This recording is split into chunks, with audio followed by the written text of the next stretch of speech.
Welcome to another episode of the Project Purple podcast. I'm Dino, founder and CEO of Project Purple. We have an exciting interview coming up with a former and a very special guest after a few quick updates.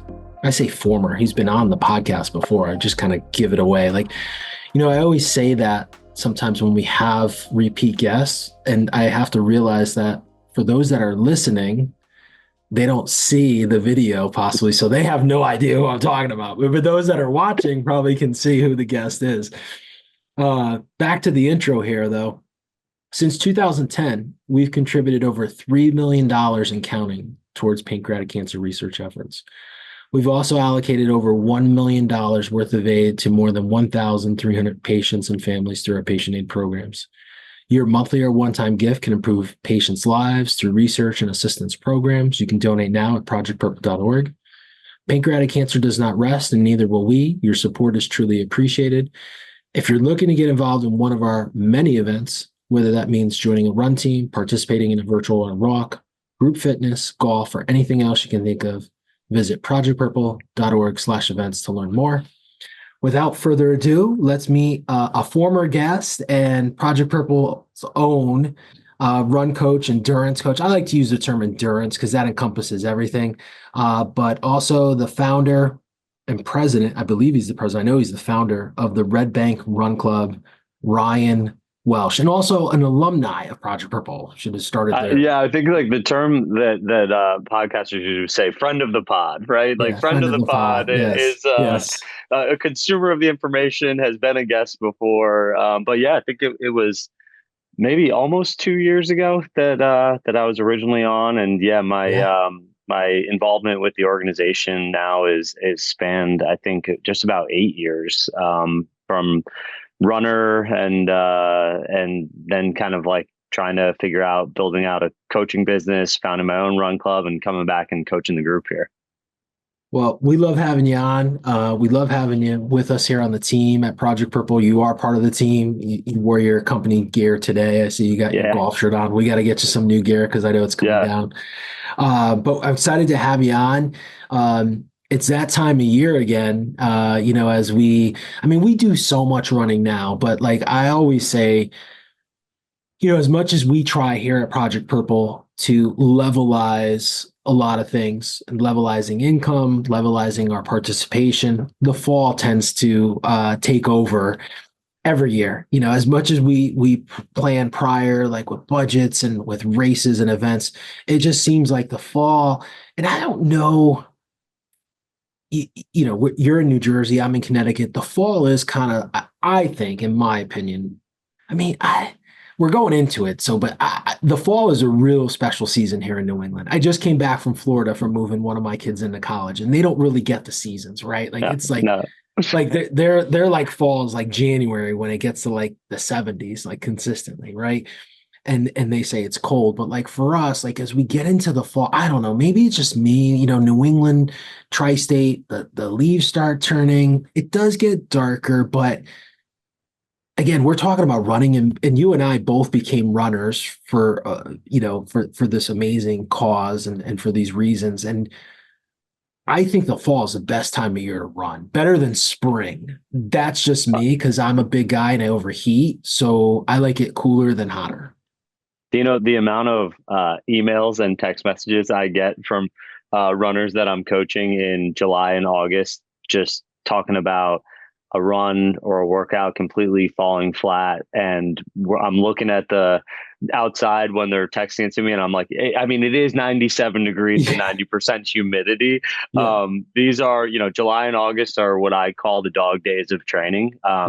It's more about, I call it like tournament mentality, survive and advance, right? Each week of the training during that piece of the block is just surviving and advancing, because I know, because I've been through it and I've seen other athletes go through it, that when you hit those fall days, hopefully we're going to get some here coming in September, and then really it turns on in October. Your body adapts to that, and it almost just feels like you're a completely different human, Yeah. superhuman, really, when you've survived all those hot days, and now you're finally running in 60-degree weather. We had a 60-degree morning the other day, and here in August in New Jersey, and I said to my wife Kara, I turned to her. I said, maybe I'm getting older. I'm done with summer. I'm done. Like this. I want this weather every morning moving forward. Yeah, I'm right there with you, man. I don't, and again, I mean, we do so much throughout the year, and so we have runners training 12 months of the year, right? And even for some of our fall marathons, those guys pick up base training in January, to get Yep. started and jump on some of our other teams in the spring. But there's something about the fall, and the other piece of this too, and we're going to talk a little bit about this later in the podcast. Our biggest teams are running this year in the fall in terms of numbers, but you and I have talked about this at length. And, my favorite marathon is the New York Marathon. I've said that multiple times here on the podcast. And so maybe, I just saw the other day, it was like 100 days to New York. It's just the vibe starts to change a bit. Yep. And maybe that's another piece of why this is such an exciting time for us. And for me personally, is just because New York has always been the race for me. And I've been at all of them other than Berlin and Tokyo in terms of the big ones. Um, but it's just been really, really cool. So I know that that day is coming, and it's always usually a busy day, a busy weekend for us. Yep. But the weather, we're hoping, we're starting to see that here now, that we're starting to see like that, like to your point, like we had like, I think it was like 55 here in Yeah, a Connecticut couple the other couple morning. cool mornings, which Yeah. felt great. Yeah. Yeah. Yeah, I mean, I'm thinking, memories of not just running the New York City Marathon, but cheering at it almost every single year. And, you're out there with a light jacket on, a cup of coffee. You can feel the energy in the air everywhere you look. Every inch of that course, there's people. So yeah, it's such a fun day, and to be, kind of inside that window of it approaching now, it's really fun to know that we're inside the 100-day window of that coming up. It's an exciting time for anyone just involved in the running community, whether you're running the race or not running the race. Fall in New England, New York City Marathon on deck is a great time. I love it. I cannot wait. Cannot wait. But we've got a lot of road, literally and figuratively, to get there before that. And I think we did the math the other day. I think we have like 7 or 8 teams that start really the end of September. So as this podcast airs, it's only a couple weeks out to Berlin and our Chicago half teams. So let's talk a little bit about training. And Yep. we're as we record this, we're at the end of August. We're going into September when this airs. So, what are some things that runners maybe, should be preparing themselves for? Some of our teams, those earlier teams that are going off at the end of September, they're probably through the majority of their hard training, and now it's a little bit not all the way to the taper, but close to. And Very for close. Yeah.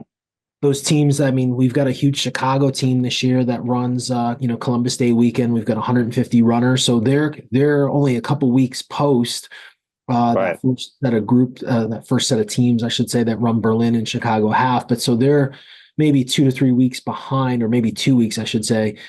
So again, close to the taper. And then our New York team's a little bit farther out. They probably have Yeah. a couple long runs still left in them. But so what should our The, teams be kind of thinking about right now, Ryan? So it's funny because I think about like those three races, especially how they're sequenced out this year. With I think a lot of times Chicago is a week after Berlin. This year it's 2 weeks after, and then you have New York 3 weeks after that. 3 weeks, yeah. But the way I think about it, like like an airplane flight. New York folks, and for those who can see me on video, New York folks are still in kind of like that climbing phase of the altitude. So they're very much in the build phase of the build. So it's getting harder. Probably some of the workouts or runs are further than people have ever gone, which is good and exciting and scary. But they're very much still building, and by that, if it's hard, that's okay. Chicago, I like to think, is like they're probably right at their cruising altitude, right? Like this week, next week, you're really in the meat of the training. You're kind of cruising along, hopefully feeling good about where you're at and where you're going.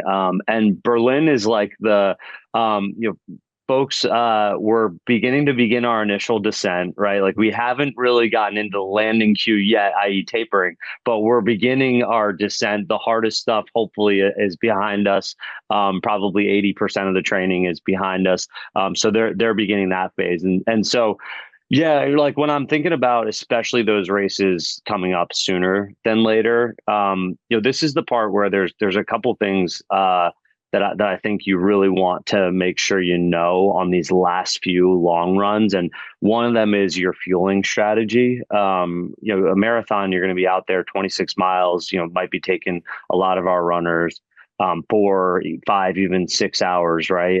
And to get through that time on feet and your heart rate being elevated and the caloric burn and the carb burn and the whatever it is, sodium that you're sweating out, you want to make sure you have a strategy to replenish all of that throughout the race. And I do get a lot of emails from folks about different things, and certainly everyone's bodies operate a little bit differently in how they take it, and there's certainly probably hundreds of different ways between gels and bars and hydration and Gatorades and tablets and things. But just make sure you have a sound strategy to fuel your body throughout the race. And those last few long runs are the best time to try it, to make sure your body reacts well, that you're replenishing what you're putting out. A general rule of thumb typically is if you're focusing on doing gels, one gel every 40 minutes for however long you're running. If they have water and Gatorade on the course, again, this is more weather dependent, but every other mile, you want to consume some water and some Gatorade. And then if possible, if you have access to hydration tablets or whatnot, make sure you're cycling those in every 30 to 60 minutes. But again, everyone probably has a different strategy that works well for their body, for their stomach, for putting it through. So make sure you're thinking about that. You have a plan. You've tried it out on a long run. The next thing that I think about when you're kind of hitting that cruising altitude slash preparing the cabin for our initial descent is, are you certain about the footwear you're wearing, and are they in good condition, or do you have a fresh pair to be putting into the fold? And I say that because a lot of people like to run in the same shoes all the time, and that's great. And actually, a lot of people, when they sign up for a marathon, will buy a fresh pair of shoes, and they feel good about it. They run in them. It's great. But running shoes are typically meant to support your body for around 300 miles. And if you've been doing all the training and bought the shoes maybe even a month or 2 months before the training, you might be coming right up against that. So, when you're a month out, this would be a time to think about buying a fresh pair of those shoes, start wearing them before the race. Also, if you're someone cycles through multiple different types of pairs of shoes, make sure you have a pair that you're going to run in for the race. Make sure you've done a long run or 2 or 3 or 4 in them, so that your feet are going to hold up well with that.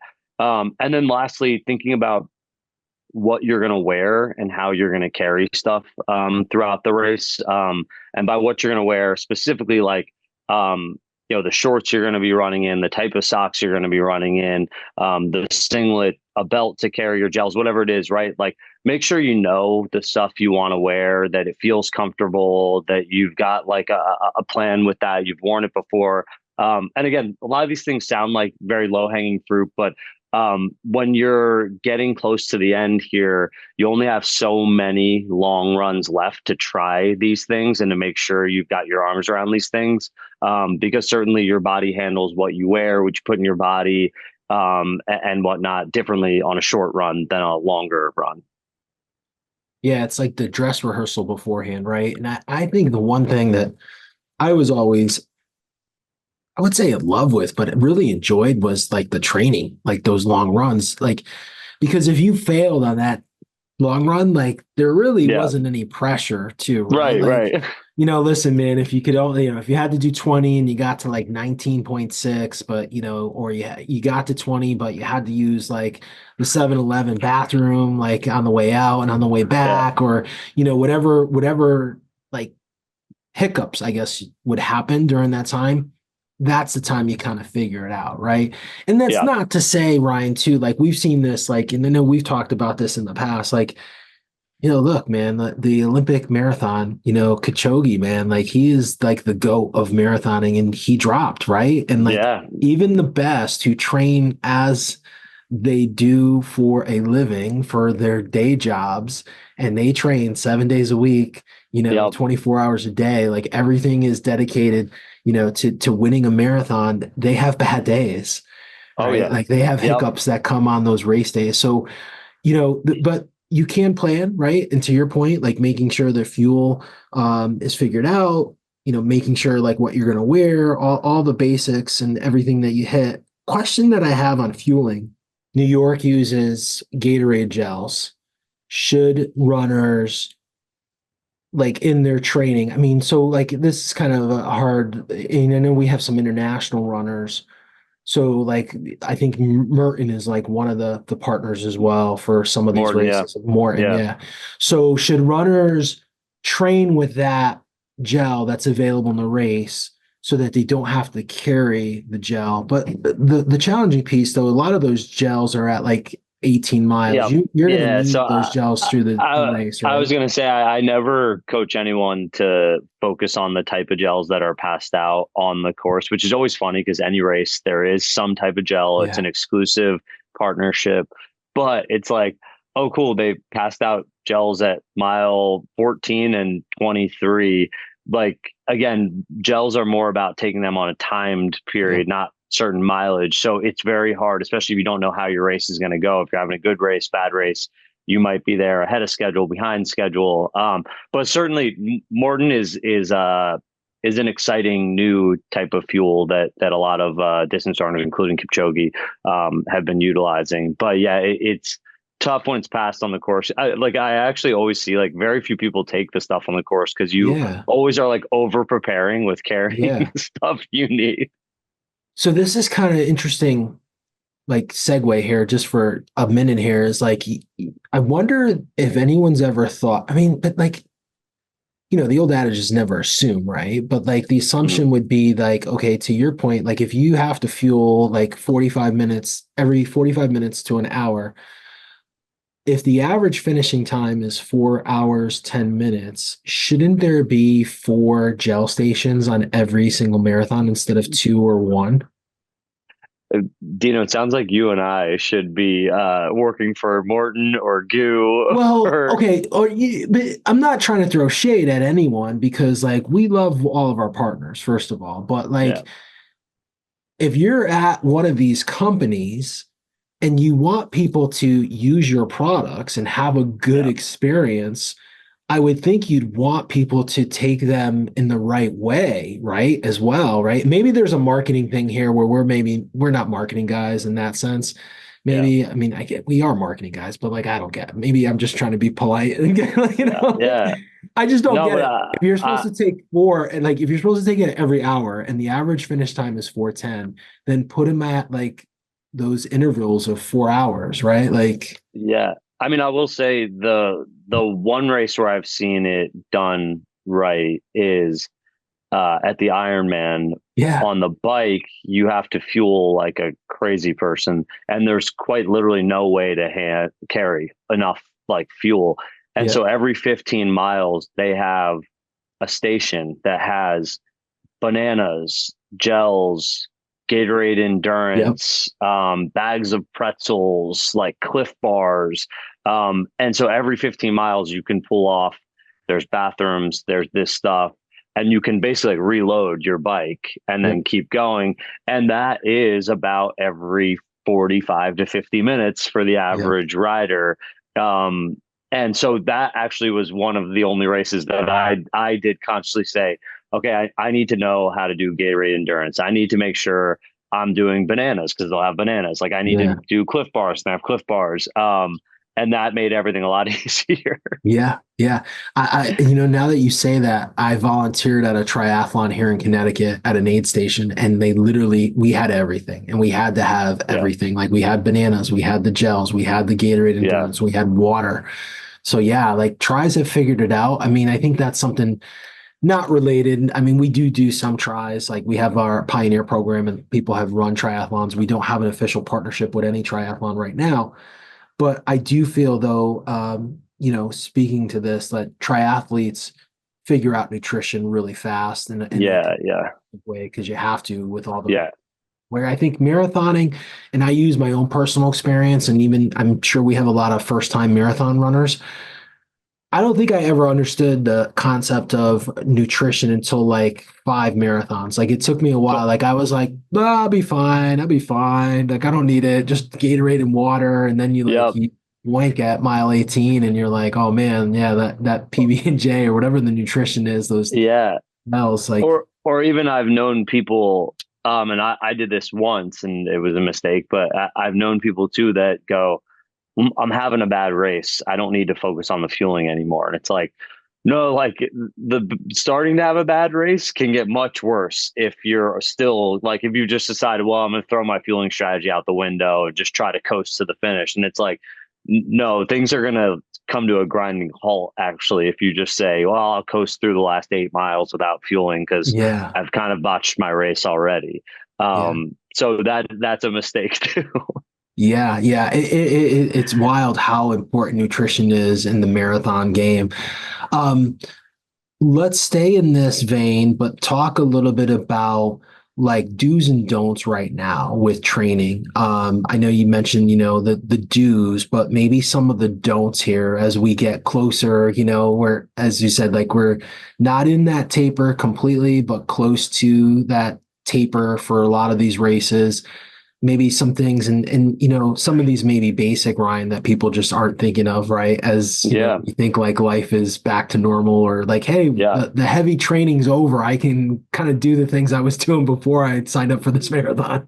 Yeah. Oh no, I think first off, like when you're at that peak of the training and the cruising altitude, there's an aspect of it that's fun because I think for some people you're starting to realize this is why people do it. You unlock this level of fitness and this runner's high, as we would call it, where you're feeling a euphoria on these runs that you've never felt before. And it can be exciting, but also that it tends to be when you enter this zone of like people become very susceptible to injury because they're overusing muscles or joints that haven't had this level of taxing mileage on them before.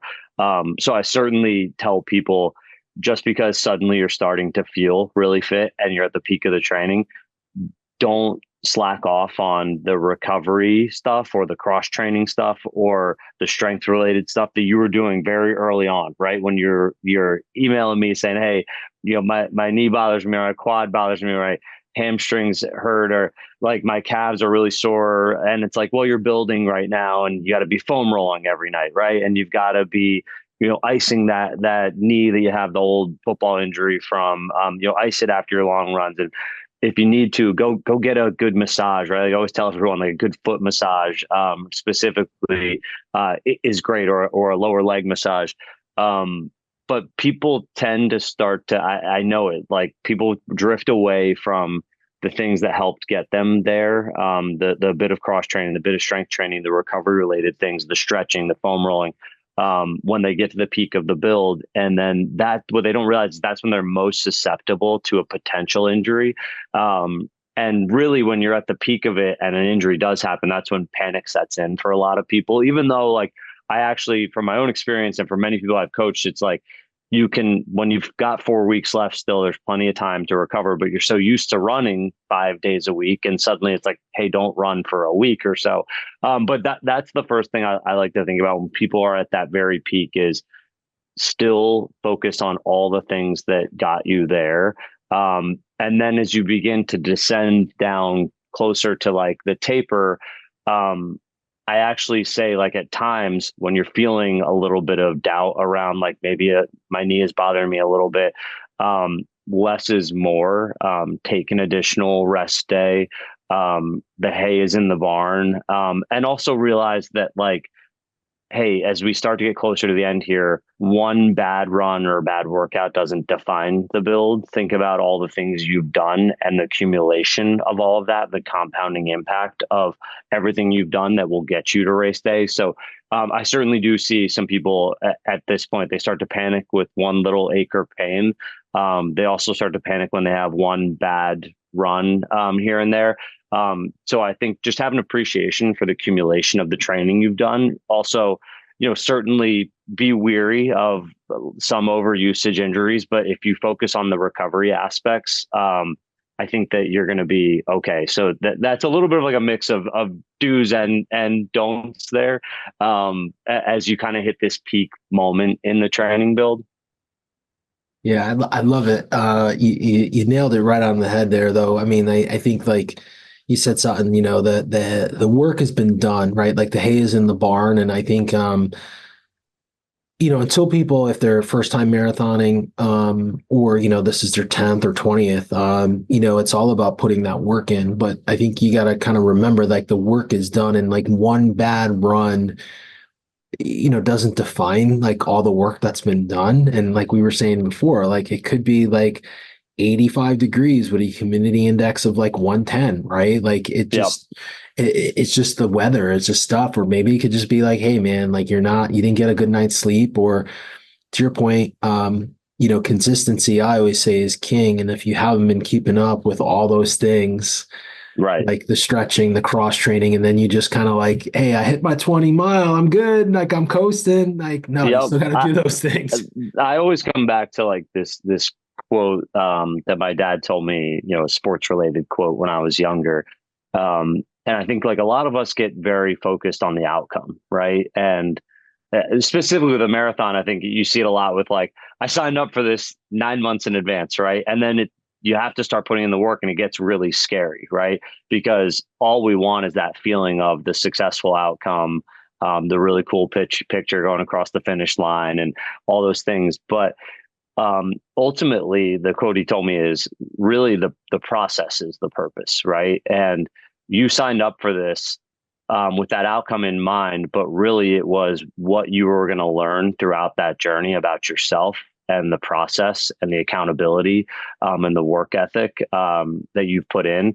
That will, when you look back, that's what will define a lot of this race and this memory and this build, is doing all of those things that you thought you couldn't do, and doing them took a lot of planning and accountability and organization, and recovery and cross training, and you put in all these hours, this sweat equity, with an outcome in mind. But certainly throughout that, you develop a process, and that process begins to really define the build for you and what you've learned about yourself throughout it. If anyone needs some extra motivation, that's like, it's a no brainer there, especially with our teams.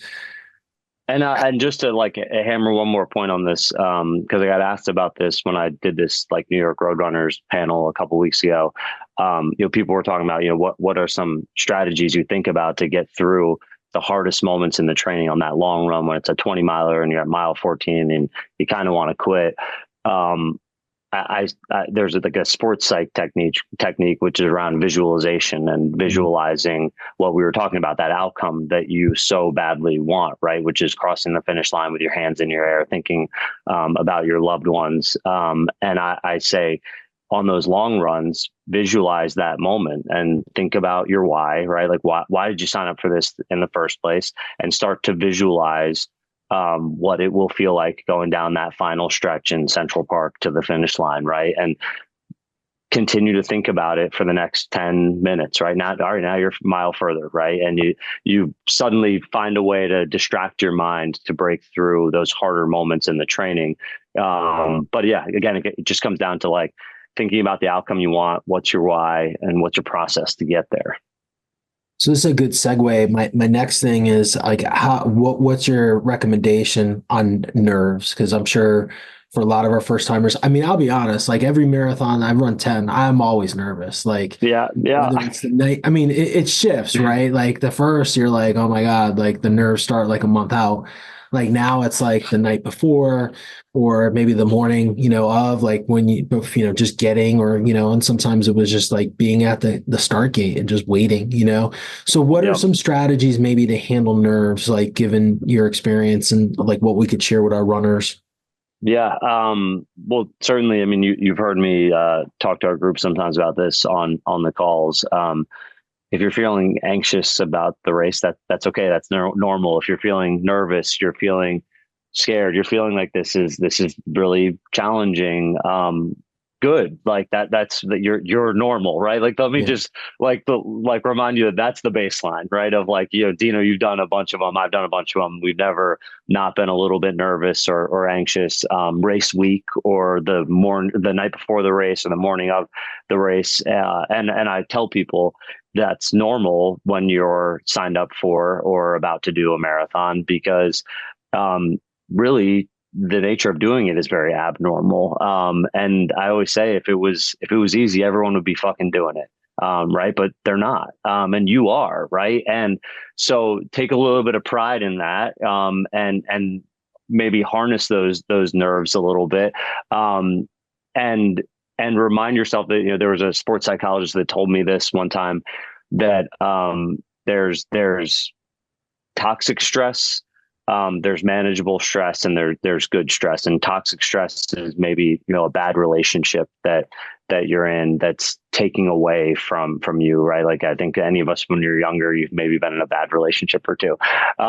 Manageable stress is maybe I'm getting up early with my kid for like the 10th day in a row, and man, I know that's adding some stress to my day, but it's manageable and I know I can do it. Right. And so a lot of times, actually, just like things like work related stress get bucketed into that. You're working, it's stressful, it's hours, but you're getting paid, and there's stuff that's good that comes from it. Good stress, though, is something that we're very privileged to be able to have. And I bucket running a marathon into that, right? Like, you have earned the privilege of having that anxiety and stress on your plate with everything you've done, and showing up and having the accountability and getting yourself there.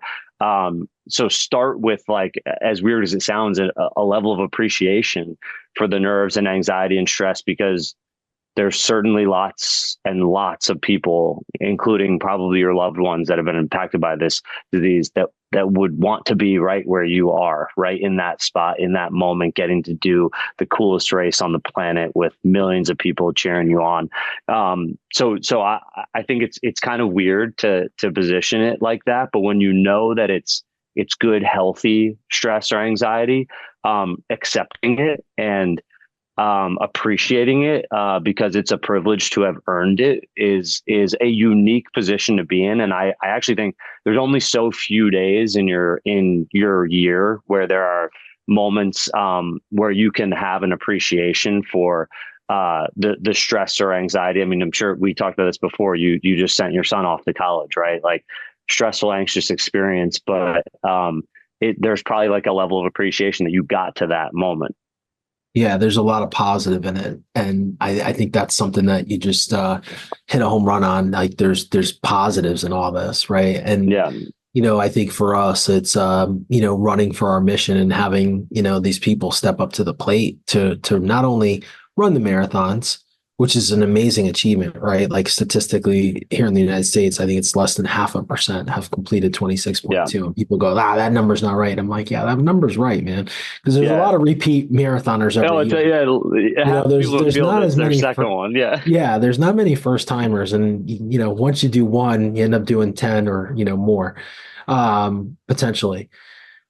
But I think the other piece of this is, gratitude of what you're doing, from inspiring, a whole community, from a fundraising aspect, and the support that fundraising supports, random strangers who are going through their own pancreatic cancer journey through our programs is just really, really special. So it's a good way to put things in perspective. And, just something that I think, not to discredit anyone who's running a marathon, not for charity, because that's still an amazing feat as well. But I think there's something really, really special about running for a charity, and in particular running for Project Purple, because of all the great things we're doing. Yep. Yeah. I mean, like, you've done it and I've done it. When you run in that singlet, there's never not been a race where someone not wearing the singlet pats you on the back or taps you on the shoulder and goes, "Hey, I had someone or something." I'm going to go look that up after Yeah, this. yeah. Right. It's So the best it's pretty billboard cool. ever. Like it's Yeah. the Yeah. best marketing dollars we've Yep. ever done is having our runners running those singlets. Because I can't tell you, to your point, like how many people find us by that way. It's just really Yep. wild, and those stories are really special. I want to talk a little bit, Ryan, from the runner perspective. So yeah, so now for all our runners here and these, this training, I know we focus a lot on training, but then comes race weekend.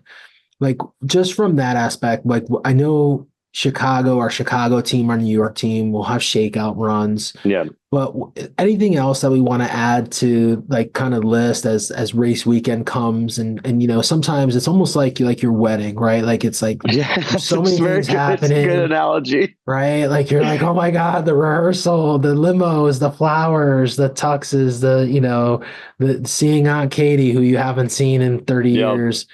Like there's so much going on, but there are some things to maybe focus on and maybe not, other things not to worry about. Yeah. I think like part of it starts with if you're traveling to the race, which I know a lot of our runners are, Yeah. specifically for when I think about Chicago, Berlin, and New York. When you're traveling in, you're probably flying, and the longer the flight, the more your body is going to be stuck probably in a stagnant, uncomfortable position in a coach seat. So ensure like if it's specifically if it's a longer flight, more than 3 hours, uh, get up and stretch a bit, and just move your legs a bit. You want to keep that blood flowing. You don't want to be stuck in that weird, awkward, stagnant, uncomfortable coach position that none of us spend any of our day in because we don't want to be crunched like that. So certainly, especially the longer flights, get up, move around, stretch a little bit on the airplane. I think you'd be surprised at how many people, especially like if you're flying to like a Berlin or a Chicago on those race weekends, how many other people are doing that because they're also flying there for the same thing. And then when you get to where you're going, right, you land, you get to your hotel. I'm guessing a lot of people come in on Fridays for Sunday races. Um, Continue to think about your nutrition, right? Because some people land, whether, Friday night, did they get dinner? Did they not get dinner? Remember that like now we're in this 36-hour period before the race. You want to make sure you're consuming your meals on a regular time schedule. So again, if you're getting in on Friday, get your hotel, make sure you get something to eat, get a real dinner in you and get some sleep, get good sleep on Friday night, because as we were just talking about, the nerves on Saturday might go up a little bit, which means you might get a little bit less sleep on Saturday, which is completely normal and fine. But certainly like try to get some extra sound sleep on Friday. When you get up on Saturday, have a plan about where and when am I eating breakfast? Where and when am I eating lunch? Where and when am I eating dinner? Especially if you're traveling to somewhere that you've never been before. A lot of times it's actually good to, whether you ask someone that that's done the race before, what did you do? Where did you go? What did you eat? Hopefully it's somewhere that's kind of within a close radius to your hotel. But plan that out before you even go, whether it's, a week in advance or a couple of days in advance. Know that like, hey, I'm going to grab lunch at this place. I'm going to grab dinner at this place. I have gone to races before, like Berlin as an example, and it was like, cool, we need to get lunch. Like, where are we going to go? And it's a bunch of places in German and nobody knows. And we're a group of 5 people. And Pretzels. eventually we got a suggestion from someone else who had run the race before. But yeah, when you're going to a place, like, start to think about where you're going to eat, what you want to eat, how to get there, when you're going to get there, get those meals in you. And then the last thing, outside of like, if you're going to do a shakeout run, do it that Saturday morning. But outside of that, like Dino said, it can feel like your wedding weekend. You're doing the expo, you're going to meals, you've got friends and family in town. Make sure you take opportunities to get off of your feet, because certainly people will surprise themselves and be like, oh crap, I just took 15,000 steps the day before I'm supposed to run the marathon. So again, on Friday and Saturday, if you're traveling you're in a city, you're staying in a hotel, you're going to multiple meals, you're seeing some friends, you're hopefully going to, Project Purple shakeout, or one of our afternoon events. Just make sure you do focus on, hey, I want to get off my feet if and when I can. taking Ubers or cabs if and when I can, or bus or subway, whatever it is. But get off your feet, rest your feet. You got plenty of time on Sunday at the race to be on your feet. Very, very, very, very sound advice. It always blows my mind, and I'm not like trying to throw anyone under the bus, but like, the runners come to us and see us, and I'm like, when did you get in? And Italian, and then they're like, yeah, we did this tour, we did this, we did that, and I'm like, all right, man, are you gonna be ready for tomorrow? Like, we spent a whole like day and a half like sightseeing all around Chicago or New York City, like. I mean, Dino, I was thinking about it, like even when we went to Chicago last year and it was, we walked over, I led the shakeout, walked back to the hotel. I walked over to that Bandit store down the street, came back, then we went and set up the afternoon hang. We walked around that, brought it back, and then we walked to dinner. And I got back I was like 21,000 steps. Yeah, I'm not running the race. yeah, I know it's insane. And I think the other thing too, like, all right, so and I've never been to Berlin, but like, Chicago, New York, people like you're in the city, so you think you can get it anywhere like really quick, right? Like quicker, like taking a cab or an Uber or something or public transportation.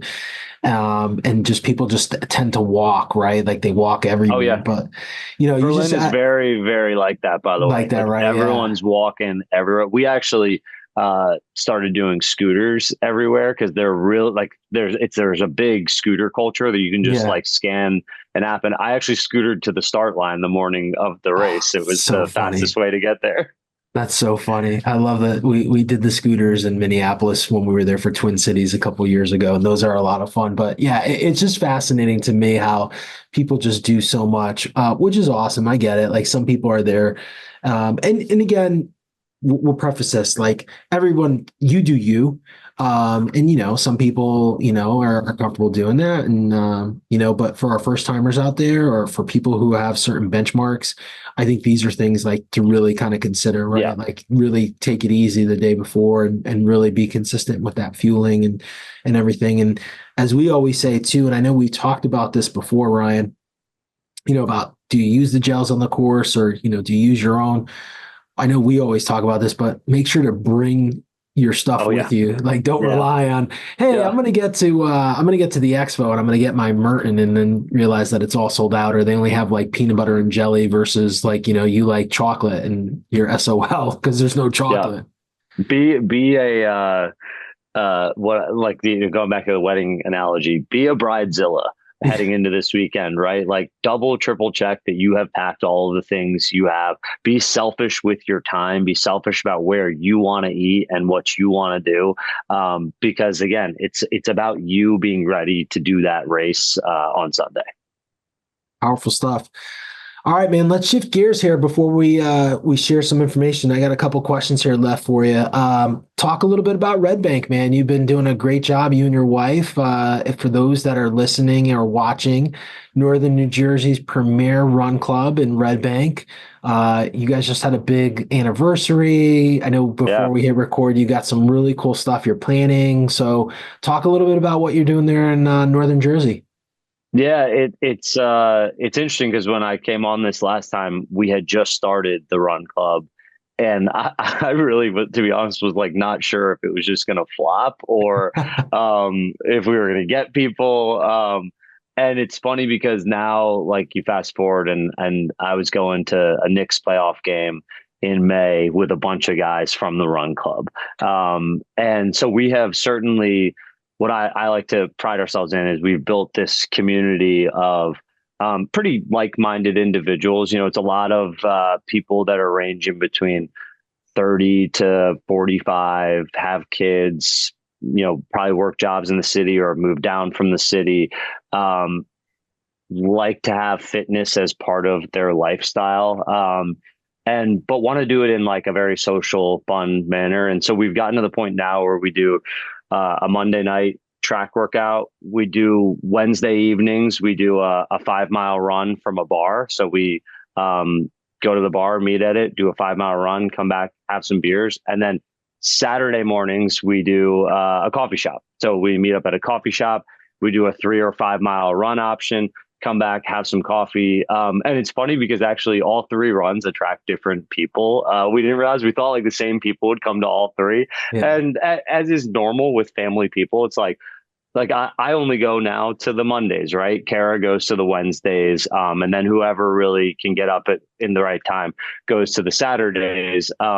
But people typically pick one to go to. So we'll get probably 20 people at each, but it's 20 different people. So we'll So have like awesome. 60 people that come weekly. But yeah, it's been a lot of fun to build this community in Red Bank, and to really continue to grow it. We've started to carve out a partnership with New Balance, which is like I'll say it's in the works. We're getting some stuff printed now. So hopefully we'll have that stuff to get out to some people for the fall racing season. But yeah, it's been really fun, and we've got some cool things coming up on deck this fall. We might try to host a beer mile event with a local brewery. But yeah, we celebrated 2 years, and we had a big party at a bar, and we had 85 people show up. So yeah, it's been, I think the greatest thing is like when we looked around at that party, it was like 85 people that I knew most of their names. And 2 years prior, I had never met a single human in that room. And a lot of these other people have become good enough friends that they're inviting each other to each other's weddings, and So going to cool. trips, or going to Knicks games together, or girls are doing, girls nights, Yeah, doing yeah. dinners and stuff. So it's been fun. I love it. I love it. We were built on community and doing something really, really positive. So anytime you see that, regardless of what it's centered around, whether it's like, basketball, running, Knicks, Yeah. books, like reading, like, hey man, that's just so awesome to see. And it's just awesome, especially when it happens to good people like yourself and your wife, as I've gotten to know both of you guys, fairly well over Yeah. the last like 8 years here. All right. My second to last question here. Knicks over and under. Where do we think? I know you're a lifelong Knick fan. We got to talk a little Knicks here. Well, Give the audience some flavor into Ryan Welsh's Knick uh, fascination, or what do we want to call it? yeah. Like just So, say you're yeah. a lifelong Knick fan. There's no Yeah. fascination, like Yeah. whatever, man. And Those Knick fans out there know it. They get it. So what do we yeah, think, man? There's been a lot of chatter, a lot of trades. I know you and I go back and forth. We could do what we may do a podcast episode at some point just just, on the NBA. yes. Jalen Brunson, full disclosure, has been a big fan of Project Purple. He's been very, very generous towards us over the years, and his career, it's just wild because we were involved with him when he was in Dallas, as in Yeah. no one knew who he was, and he did a really cool PSA for us. And then to see where his career has flourished, and everything he stands for, and just being a really, really great leader. But where do the Knicks? Where do we think they fall in this year? What's Oh your man. what's your I, prediction here? I I'm mean, putting you on the spot. it's funny because like when they lost in the playoffs, it was the weirdest feeling because I still felt this immense pride over my team that I had as a fan, even like I'm a Giants fan. I've watched them win Super Bowls. The pride I felt about this specific team and Brunson as our leader was totally different than anything I've felt as a fan. I think you feel it because you see guys do it the right way, and you see guys go from, like Brunson and a lot of these guys, second round picks, to like earning their way to where they are. And to see just a group of friends, right? Like that are like The guys Villanova, like us, right? Villanova Knicks, man. Yeah. And so I have like also this cool, connective tissue now with my father-in-law Dino knows my wife is like 6'1". Her dad actually played basketball at Villanova. They live in North Carolina. Well, guess who now is also a huge Knicks fan is my Your dad. father-in-law Yeah, because of the father-in-law. Nova Knicks. Yeah. And he has a lot of pride in the way that the team plays too, which is a lot of the Jay Wright way of playing team basketball. So yeah, I mean, adding Mikal Bridges this year to that core, Randall coming back healthy, OG's been signed to the extension. Plus, you got Dante, Josh Hart, and our guy Brunson. I've never been more excited to be a Knicks fan. I think, if it's an over under on wins, I'll never bet against this team ever. So it's an over for me. Um, and I just like, I can't wait to see this group continue to play awesome, fun basketball together. And really, like, I think what's special for me is, being like this diehard Knicks fan, as a kid and now as an adult. Like, I have a son now, and I actually put him in, like, during the playoffs, I put him in a Dante DiVincenzo, like, jersey onesie. Like, Yeah. I'm like, man, like this group, if they really stay together, like, there's a world where, like, I'm sending my kid to kindergarten in, like, a Brunson jersey, Yeah. right? And Yeah. we're going to games together. So it's fun to know that, like, it feels like this group is here to stay, and they have a lot of pride about being in New York. And hopefully at some point here, in their trajectory, bringing the first championship in 40 plus years. Yeah, it'd be pretty amazing. I mean, I use the running analogy. Like running a marathon, you're grinding. And I feel this team has been the grinders of the league the last like 2 years, right? Like Oh just, yeah. as adversity came up, right? Like especially this year, right? Like injury after injury to every key player, they just kept grinding, man. But like, okay, so we just spent, almost an hour here talking about marathon preparedness and tapering and, those long runs. You think of that analogy to the Knicks last year, it was like a marathon season, but they just kept doing those consistent things. And Yeah. you look at the result of success, right? And so this is like bringing this back full circle with the marathon training and all the grinding that you do. And as crappy as all those long runs are and figuring out nutrition and all this stuff, there's success at the end, right? And Yeah. everyone's success is measured differently. And I think that for the Knicks, like clearly, like the success for them is, winning a championship, which I do believe in the next like couple years is in the picture for sure. If they stay healthy and everything kind of falls in line. And, we've seen it many times in the league. Like Denver a couple years ago, right? Like Giannis was hurt last year, and look, like the Bucks were like non-existent, Yeah. right? And it could be said like, hey, the Celtics had the easier ride to the finals Yeah. because of that potentially, and Brunson breaking his hand, Yeah. really was like the difference in that Indiana series. Let's be serious here. Like, Yeah. could it, if Brunson was healthy, like, would it be a different outcome? Who knows, and those are Yeah. keys, right? Like these are keys to it. So I'm excited. I'm not a lifelong Knick fan. I'm more of a player fan when it comes to the NBA. And I just have fallen in love with a lot of the players on the team. I know we text back and forth. Like, it's Yeah. kind of hard not to like root for these guys because like the league kind of transcended into like this like superstar league, and like you normally didn't see like some of these superstars do the things that some of these Knick players that were playing at such a high level do, like take charges, get on the ground, Yeah. Yeah. like just play like defense, right? Crash Like, the offensive boards. yeah, and Yeah. not be like a 6'9" player. Like Josh Hart's maybe 6'4", but like And he was like second in the playoffs in rebounding. Yeah. yeah. It's just like, how can you not like the guy, right? Like, he's Yeah. just Yeah. like so awesome, man. And then you see some of the interaction with the fans, and just like the Garden was rocking. I know you went to a playoff game. You Oh said it yeah. was just insane. So Yeah. I've said this before, not on the podcast, but with friends, like when the Knicks are playing really, really well, like that is like a testament to the league, because New York is like for everything, right? Like it's the best Yeah. marathon, Yeah. like, Yeah. No. When the Yankees and Mets are relevant, like MLB's relevant, Giants, Jets haven't been relevant in a really long time, Right. but we'll see Right. this year. But when the Giants were on top of the world, in the NFL, like the NFL was at a peak. And, similarly, when you start to see like the Knicks do really well, it's kind of like the whole league kind of flourishes a bit. Yeah. And it's cool too when you're walking around the city when the Knicks are good, and it's the start of the playoffs, or they're in the playoffs, or the playoffs are coming, and you can just feel like it's like what we're talking about with the marathon. There's just an energy amidst New York sports fans of just like positivity, euphoria, like a lot of support for each other.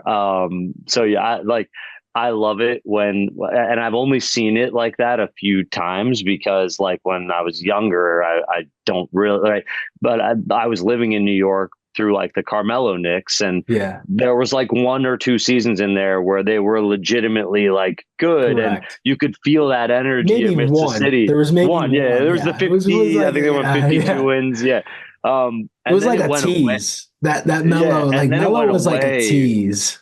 Then the like that energy and the positivity around the team, and it kind of just, you could feel it from New York sports fans. It kind of slipped away for a bit as the team started to lose relevancy amidst the league Yeah. for a bit. But I've never stopped watching. I've still freaking watched every single game, even the seasons when we were 12 and 60, and we were trying to lose every game so we get Zion, Yeah. and we ended up with the third pick to get RJ Yeah. Barrett, or the year we Yeah. thought we were getting Karl Towns and we got Porzingis. Yeah. Like Yeah. I've watched every one of these games, so to finally have it pay off feels really good. So awesome, man. So awesome. We can't wait for the season to start. I know it's preseason starts soon. They get still a little bit of a break, but excited to see how they do this year, and hopefully they all stay healthy and make a long, long run into the postseason. Last Yep. thing here, Ryan, best place. Let's share some links, emails. Where can people connect with you across the board for Red Bank and for coaching? Yeah. So for Red Bank, that's Red Bank Run Club on Instagram. For me, R Welshy 12 on Instagram, or R Welsh _ coaching.